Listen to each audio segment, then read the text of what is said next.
എല്ലാവർക്കും എൻ്റെ നല്ല നമസ്കാരം.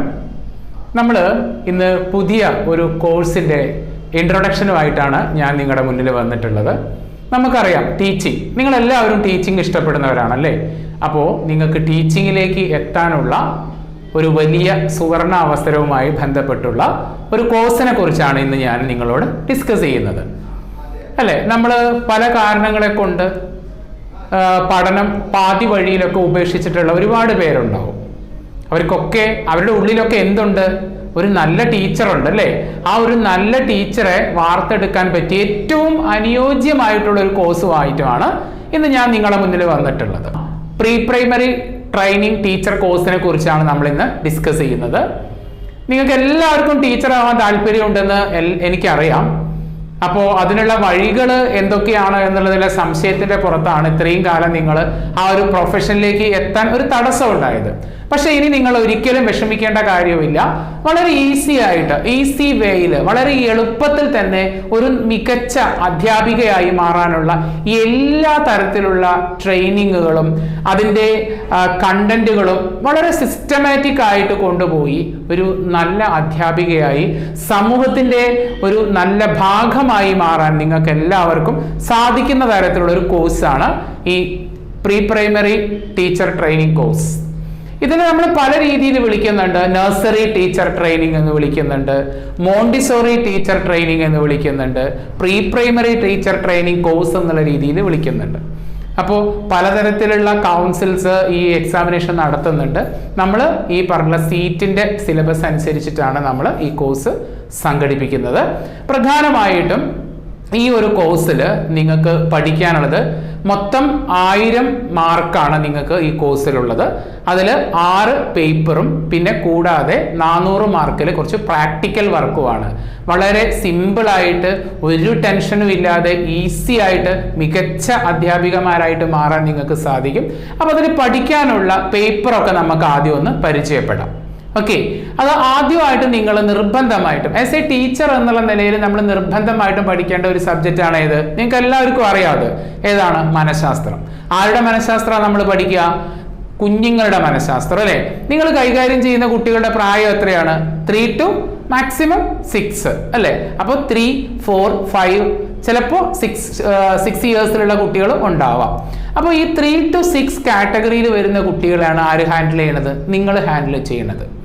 അപ്പോൾ നിങ്ങൾ ചിന്തിക്കും അവരെ ഇപ്പോൾ ഹാൻഡിൽ ചെയ്യാൻ എന്താ ഇത്ര റിസ്ക് എന്നുള്ളത് അല്ലേ.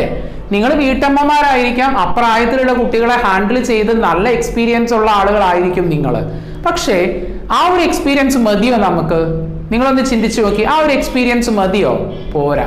നമുക്ക് മനഃശാസ്ത്രപരമായിട്ട് ഒരു കുട്ടിയെ കണ്ടെത്തി അവൻ്റെ പ്രശ്നങ്ങൾ പരിഹരിക്കാൻ ഉതകുന്ന രീതിയിലുള്ള ഒഫീഷ്യലായിട്ടുള്ള കുറച്ച് അറിവുകളും കൂടി നമുക്ക് വേണ്ടേ? അതിന് സ്യൂട്ടായിട്ടുള്ള കുറച്ച് സബ്ജക്റ്റ് ആണ് നിങ്ങൾക്ക് പഠിക്കാൻ വേണ്ടിയിട്ട് സെലക്ട് ചെയ്ത് വെച്ചിട്ടുള്ളത്.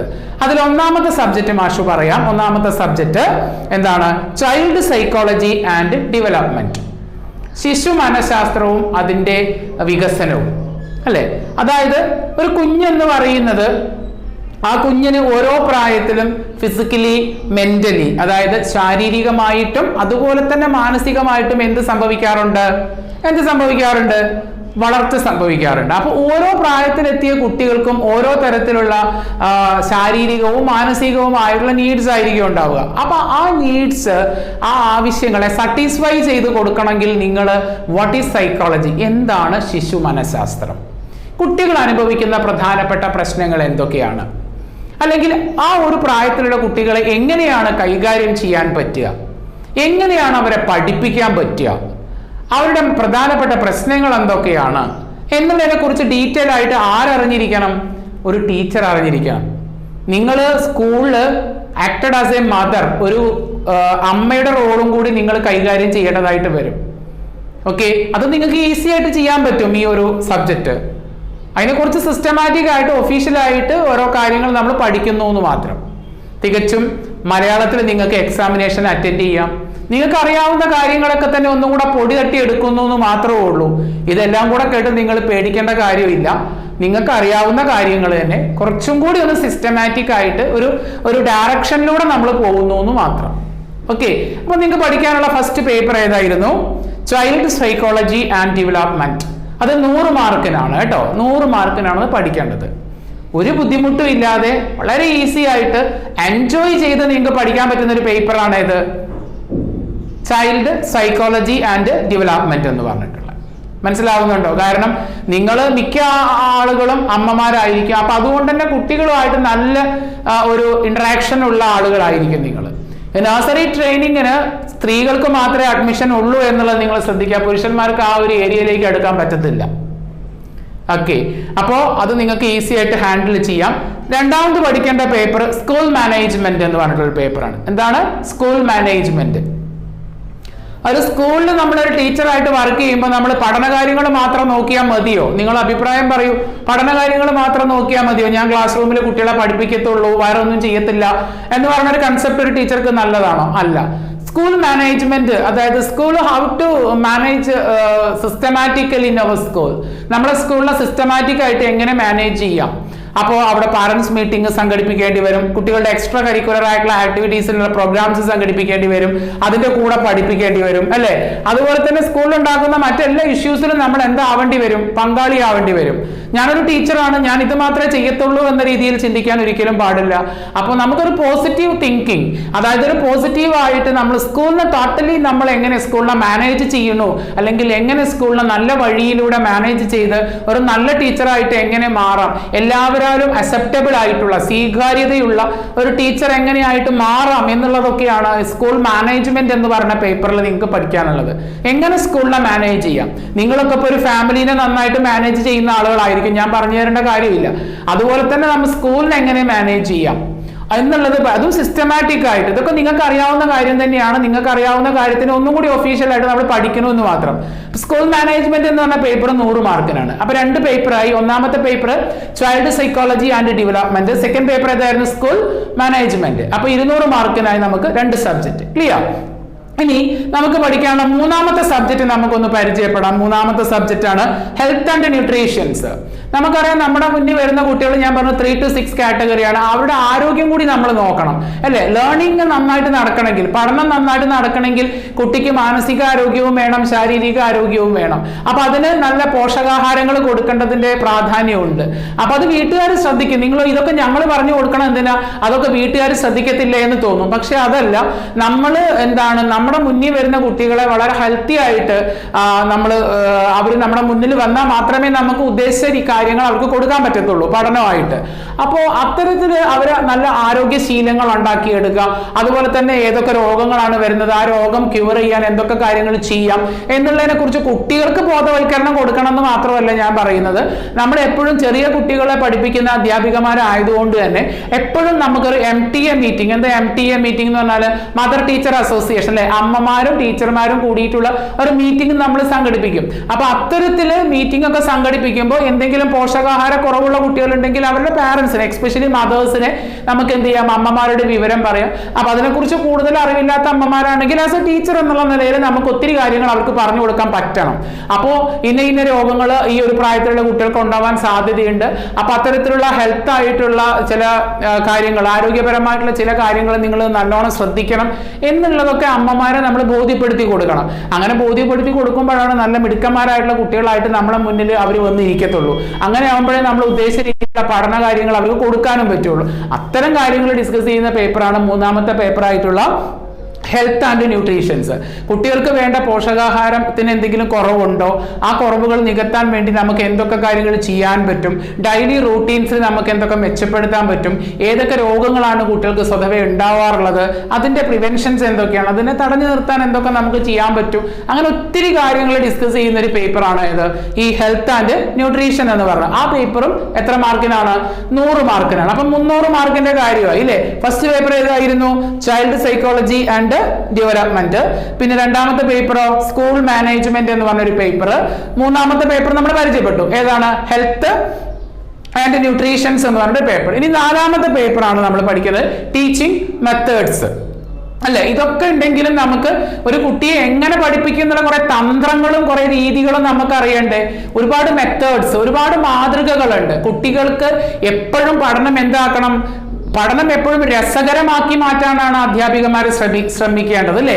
Teaching learning or teaching take place an enjoyable condition, വളരെ ആനന്ദകരമായിട്ടുള്ള ഒരു അനുഭൂതിയാക്കിയിട്ട് വേണം നമ്മൾ കുട്ടികളെ പഠിപ്പിക്കാൻ. കുട്ടികൾക്ക് ചെറുപ്പം തൊട്ട് തന്നെ പഠനത്തിനോട് വെറുപ്പുണ്ടായി കഴിഞ്ഞാൽ അത് പിന്നെ അവരെ ഭാവി ജീവിതത്തിന് അത് നന്നായിട്ട് ബാധിക്കും. അപ്പൊ ടീച്ചിങ് എത്ര കണ്ട് രസകരമാക്കി മാറ്റാൻ പറ്റുന്നുവോ അത്ര കണ്ട് രസകരമാക്കി മാറ്റാൻ പറ്റാവുന്ന രീതിയിലുള്ള നിരവധി മാതൃകകൾ, അതായത് കുറെ പഠന തന്ത്രങ്ങൾ, പഠിപ്പിക്കേണ്ടതിന്റെ രീതികൾ, കുറെ ടീച്ചിങ് മെത്തേഡ്സ്, അതായത് മെത്തഡോളജി, കുറെ എന്താ പറയാ മാതൃകകൾ, ഇന്ന കണ്ടന്റുകൾ, ഇന്ന മെത്തേഡുകൾ ഉപയോഗിച്ച് പഠിപ്പിച്ചാൽ കൂടുതൽ നന്നായിരിക്കും എന്നുള്ള രീതിയിൽ ഒരുപാട് മെത്തേഡ്സ് പഠിപ്പിക്കുന്ന ഒരു പേപ്പറാണ് ഏത് ടീച്ചിങ് മെത്തേഡ്സ് എന്ന് പറഞ്ഞ പേപ്പർ. അപ്പോൾ ഇന്ന കണ്ടന്റ് ഇന്ന രീതിയിൽ, ഇപ്പൊ മാത്സ് ആണെങ്കിൽ മാത്സിൽ നമ്മൾ മൾട്ടിപ്ലിക്കേഷൻ പഠിപ്പിക്കുമ്പോൾ അല്ലെങ്കിൽ വേറെ ഏതെങ്കിലും കാര്യങ്ങളൊക്കെ പഠിപ്പിക്കുമ്പോൾ ഇന്ന മെത്തേഡ് യൂസ് ചെയ്താൽ കുറച്ചുകൂടെ നന്നായിരിക്കും, അത് കുട്ടികൾക്ക് കുറച്ചും കൂടെ നന്നായിട്ട് മനസ്സിലാക്കാൻ പറ്റുന്നതായിരിക്കും.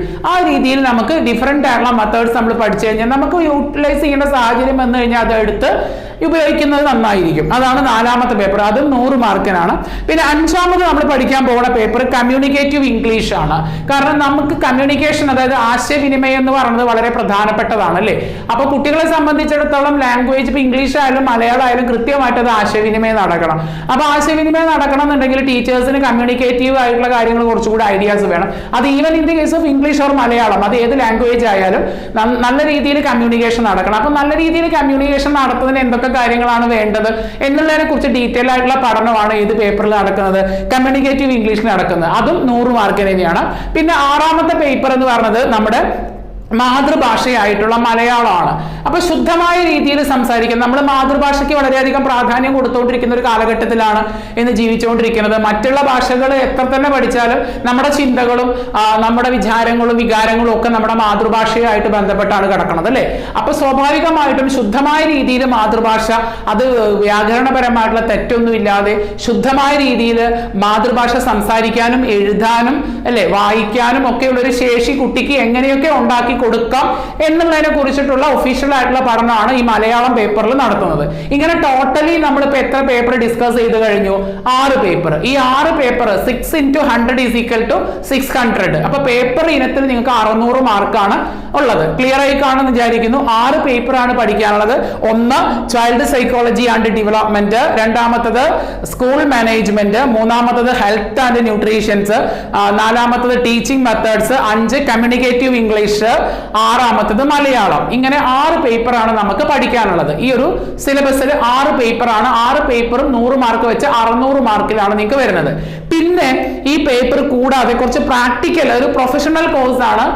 നിങ്ങളൊരു ടീച്ചർ ആവാൻ പോവുകയാണ്. അപ്പൊ സ്വാഭാവികമായിട്ടും നിങ്ങൾ പഠിക്കുകയാണ് വേണ്ടത്. പഠിക്കുക മാത്രം ചെയ്താൽ പോരാ, നിങ്ങൾ പഠിക്കും കൂടി ചെയ്യണം അല്ലെ. അപ്പൊ അതിന് വേണ്ടിയിട്ട് നിങ്ങൾക്ക് ടീച്ചിങ് പ്രാക്ടീസ് എന്ന് പറഞ്ഞിട്ടുള്ള ഒരു പ്രോഗ്രാംസ് ഉണ്ട്. അപ്പൊ നിങ്ങളൊരു നഴ്സറി സ്കൂൾ സെലക്ട് ചെയ്യുന്നു. അവിടെ നിങ്ങൾക്ക് ഒരു നിശ്ചിത ദിവസം തരും. I think 1 month or 15 days. അങ്ങനെ നിങ്ങൾ അവിടെ കുട്ടികളെ പോയിട്ട് പഠിക്കുക അല്ലെ. കുട്ടികളായിട്ട് ഇടപഴകാനും ഒക്കെ നിങ്ങൾക്ക്, നിങ്ങളുടെ വീട്ടമ്മമാരാണെങ്കിൽ നിങ്ങളുടെ കുട്ടികളോട് മാത്രമേ നിങ്ങൾ ഇടപഴകിയിട്ടുണ്ടാവും. പക്ഷെ ഇതൊരു മാസ് ഓഫ് ഒരു കൂട്ടം കുട്ടികളുമായിട്ട് കൈകാര്യം ചെയ്യാൻ ചിലപ്പോൾ നിങ്ങൾക്ക് അറിഞ്ഞോളണമെന്നില്ല. അപ്പൊ അതിന്റെ ഒരു പഠനം എന്നുള്ള നിലയിൽ നിങ്ങൾ ഒരു ടീച്ചിങ് പ്രാക്ടീസ് പ്രോഗ്രാം ഉണ്ട്. അത് ഐ തിങ്ക് അത് ഓരോ സിലബസിനും വ്യത്യാസമുണ്ട്. ചില 1 month ടീച്ചിങ് പ്രാക്ടീസ് ഉള്ള കോഴ്സ് ഉണ്ട്, 15 days ഉണ്ട്. അപ്പൊ അത് നിങ്ങളുടെ കോഴ്സിനനുസരിച്ചിട്ട് നിങ്ങളടുത്ത് പറയുക. അപ്പൊ അത് 100 മാർക്കിന് തന്നെയാണ്. അപ്പൊ നന്നായിട്ട് നമ്മൾ പെർഫോം ചെയ്യാൻ പറ്റണം. ഓക്കെ. പിന്നെ അടുത്തത് കളക്ഷൻ ആൻഡ് റിപ്പോർട്ട്സ്. നിങ്ങൾ ഇതുമായിട്ട് ബന്ധപ്പെട്ട് ഒത്തിരി റെക്കോർഡ്സുകൾ ഉണ്ട്. കുറെ കളക്ഷൻ ഓഫ് റിപ്പോർട്ട്, നിങ്ങൾ എഴുതി തയ്യാറാക്കേണ്ട കുറെ അസൈൻമെന്റ്, പ്രോജക്ട്, അങ്ങനെയുള്ള കുറെ റിപ്പോർട്ടുകൾ ഉണ്ട്. അതും നിങ്ങൾക്ക് 100 മാർക്കിന് തന്നെയാണ്. പിന്നെ നിങ്ങൾ ചെയ്യേണ്ടത് റെക്കോർഡ്സ് ആൻഡ് അസൈൻമെന്റ്. അതും ഞാൻ നേരത്തെ പറഞ്ഞ കുറെ, അപ്പോൾ നിങ്ങൾ കുറെ റിപ്പോർട്ട്, ഇപ്പോൾ കുറെ നമ്മള് നാണയ ശേഖരണം, സ്റ്റാമ്പ് ശേഖരണം അല്ലെ, തൂവൽ ശേഖരണം, അങ്ങനെ പത്ര കട്ടിങ്സ്, അങ്ങനെ കുറെ കാര്യങ്ങൾ വെച്ചുകൊണ്ട് കുറച്ച് റെക്കോർഡ്സും കാര്യങ്ങളും, അത് നിങ്ങളുടെ വർക്കുകളാണ്. അത് നിങ്ങളോട് പറയും എന്തൊക്കെയാണെന്നുള്ളത്. അതും 100 മാർക്കിന്. പിന്നെ നിങ്ങൾക്ക് ഇതൊക്കെ കഴിഞ്ഞിട്ട് ഒരു വൈവ എന്ന് പറഞ്ഞാൽ മലയാളത്തിൽ വാചാ പരീക്ഷ എന്ന് പറയും. അതായത് നിങ്ങളോട് ഓറലി ചോദ്യങ്ങൾ ചോദിക്കുക. പുറത്തുനിന്നുള്ള ആളുകൾ വന്നിട്ട് നിങ്ങൾ എന്തൊക്കെ പഠിച്ചു, നിങ്ങളൊരു നല്ല ടീച്ചറായി മാറിയിട്ടുണ്ടോ, അല്ലെങ്കിൽ നിങ്ങൾക്ക് നിങ്ങളുടെ സെന്ററുകാർ തന്നിട്ടുള്ള മാർക്ക് നിങ്ങൾക്ക് അർഹതപ്പെട്ട മാർക്ക് തന്നെയാണോ കൂടുതൽ മാർക്ക് കൊടുത്തിട്ടുണ്ടോ ഇല്ലയോ എന്നൊക്കെ അറിയാൻ വേണ്ടി പുറത്തുനിന്ന് വേറെ ഇൻസ്റ്റിറ്റ്യൂഷൻസ് നിന്ന് ആളുകൾ വന്ന് നിങ്ങളെ ഇന്റർവ്യൂ ചെയ്യും. അതിനാണ് വൈവ എന്ന് പറയുന്നത്. അപ്പോൾ ആ വൈവ പിന്നെ കുറെ നിങ്ങൾ ചെയ്തിട്ടുള്ള കുറെ വർക്കുകളുണ്ട്, നിങ്ങൾ ചെയ്തിട്ടുള്ള ശേഖരണവും അതുപോലെ തന്നെ അസൈൻമെന്റ്, പ്രോജക്റ്റ്, ഇതിനൊക്കെ നിങ്ങളെ സെന്ററുകാർ ഒരു മാർക്ക് തന്നിട്ടുണ്ടാവും. ആ മാർക്ക് നിങ്ങൾക്ക് അർഹതപ്പെട്ട മാർക്ക് തന്നെയാണോ എന്നൊക്കെ അവർ പരിശോധിക്കും. നിങ്ങൾക്ക് കിട്ടിയിട്ടുള്ള ഇന്റേണൽ മാർക്സ് അതൊക്കെ ചെക്ക് ചെയ്യും. അതൊക്കെ കൂടെ കൂട്ടിയിട്ട് 100 മാർക്കിന്, അങ്ങനെ 600 + 400 = 1000. 1000 മാർക്ക് അല്ലെ, 1000-ലാണ് നിങ്ങൾക്ക് ഈ കോഴ്സിന്റെ മാർക്ക് വരുന്നത്. അപ്പൊ വളരെ ലളിതമായ രീതിയിൽ നിങ്ങൾക്ക് പഠിച്ച് മുന്നോട്ട് പോകാൻ പറ്റാവുന്ന കാര്യമുള്ളൂ. അതിന് നിങ്ങൾ ആദ്യം ശ്രദ്ധിക്കേണ്ടത് പഠനം എന്ന് പറയുന്നത് ഒരു ഭാരപ്പെട്ട ജോലിയല്ല എന്നുള്ളത് ആദ്യം നിങ്ങൾ മനസ്സിലാക്കുക. അത് വളരെയധികം സന്തോഷത്തോടുകൂടി ഉള്ളിൽ നിന്ന് സന്തോഷം പുറത്തേക്ക് വന്ന് ആ രീതിയിൽ പഠിച്ചു മുന്നേറുമ്പോൾ ഇതൊന്നും യാതൊരു ബുദ്ധിമുട്ടും നമുക്ക് ഇല്ലാതെയാവും. പിന്നെ നിങ്ങൾക്ക് നല്ല ഒരു അധ്യാപികയായിട്ട് മാറാനും സാധിക്കും.